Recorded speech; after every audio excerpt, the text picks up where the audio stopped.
Bonjour, on se retrouve aujourd'hui pour une nouvelle recette polonaise, la première recette polonaise de 2025. D'ailleurs, je vous souhaite une bonne année, une bonne santé, tout le bonheur. Donc les fêtes étant passées, on va partir sur une recette un petit peu légère les amis. Une petite salade. Alors c'est très frais, ça accompagne bien une viande. En deuxième accompagnement, si j'ose dire, vous faites un petit légume, cette petite salade, la viande, et vous allez voir, c'est du délice. Allez, c'est parti pour les ingrédients.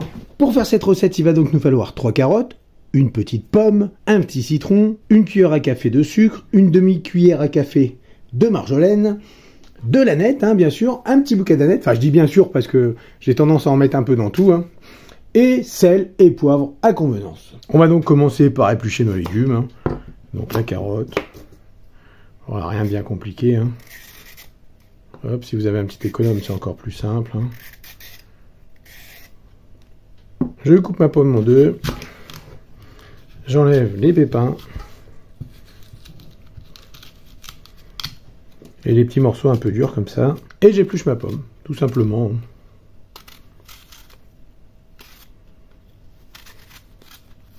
Un zeste sur mon citron. Voilà. Alors je gratte pour enlever le blanc, parce que c'est dans le blanc qu'il y a l'amertume. Je vais trancher les zestes. Alors je vais rouler mon truc de citron, ma peau de citron. Voilà.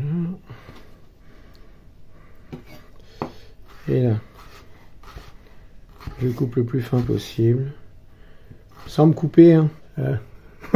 Attraper la pomme. Allez, c'est pas grave. Les pommes, elles veulent y aller. Mais elles ont décidé de se faire découper avant tout le monde. Je vais me faire découper. Maintenant, dans un saladier, je vais râper ma pomme. Alors, je vais la râper sur les gros trous.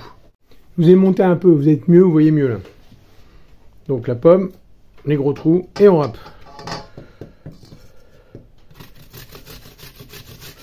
Alors, c'est pas d'une complexité absolue. Je vais couper, je vais continuer à râper parce que bon, vous allez vite en avoir marre. Alors, je coupe mon citron en deux. Je les pépine. Mieux que je peux. Je vois pas d'autres pépins, ça doit être bon. Et maintenant, je vais mettre le jus de mon demi-citron dans mes pommes. Enfin, dans ma pomme. C'est pour... Alors, je regarde, non, il n'y en a pas encore. C'est pour éviter qu'elle ne s'oxyde, puis qu'elle noircisse, quoi. Ah, vous voyez, celui-là, je l'avais pas vu tout à l'heure, il est là quand même. Je rajoute les zestes. Je mélange. Et maintenant, on va râper les carottes. Donc je viens de finir de râper mes carottes. Je mélange bien mes deux ingrédients, enfin 3 avec le citron. Maintenant, je vais ajouter ma marjolaine. Alors, la marjolaine, c'est facultatif. Moi, j'en mets. Après, vous n'êtes pas obligé. Tout dépend si vous aimez le goût. Alors, si vous n'avez jamais goûté la marjolaine, c'est un petit goût de thym, mais en beaucoup plus doux. Je sucre. Maintenant, je mets du sel, du poivre, je goûte, c'est parfait. Alors, si vous aimez un petit peu plus relevé, vous pouvez rajouter une petite lichette de vinaigre.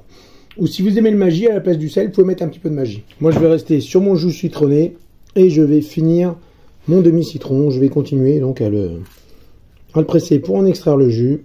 Je vais prendre un petit peu d'aneth et je vais la ciseler.